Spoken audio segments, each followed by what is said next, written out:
খুলনার king hit করছেন আর দুটো সাদাগুটির সাথে রেড পকেট করলেন। দারুণ ভাবে কিন্তু রেডটি কভার করে ফেললেন। আর মাত্র 6টি গুটি আছে, দেখা যাক। দারুণ খেলছেন, দুর্দান্ত পারফরমেন্স আমাদের খুলনার কিং প্লেয়ারদের। দেখা যাক, অসাধারণ অসাধারণ। খুলনার কিংস এর বিপরীতে রয়েছে যশোর কিংস। দেখা যাক কারা উইন করে। দারুণ পারফরমেন্স কিন্তু আমাদের খুলনার কিংস।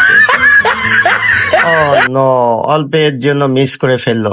যশোর কিংস কিন্তু হাতে স্ট্রাইক পেয়ে গেলেন। দেখা যাক, ডাবলে খেলার চেষ্টা, দুর্দান্ত একটি গুটি কিন্তু পকেট করলেন। এবার কি খেলবেন? যশোর কিংস এর প্রতিপক্ষ দেখিয়ে দিচ্ছে কিভাবে খেলতে হবে। তিনি কি পারবেন ওখান থেকে গুটি পকেট করতে? শিখিয়ে দেওয়ার পরেও কিন্তু পারলো না। খুলনা কিংস এর হাতে কিন্তু আবারও স্ট্রাইক, সুন্দরভাবে একটি বেস খেলে দিল। একটি মাত্র গুটি আছে খুলনা কিংস এর। দেখা যাক কি করেন তারা। টান খেলার চেষ্টা,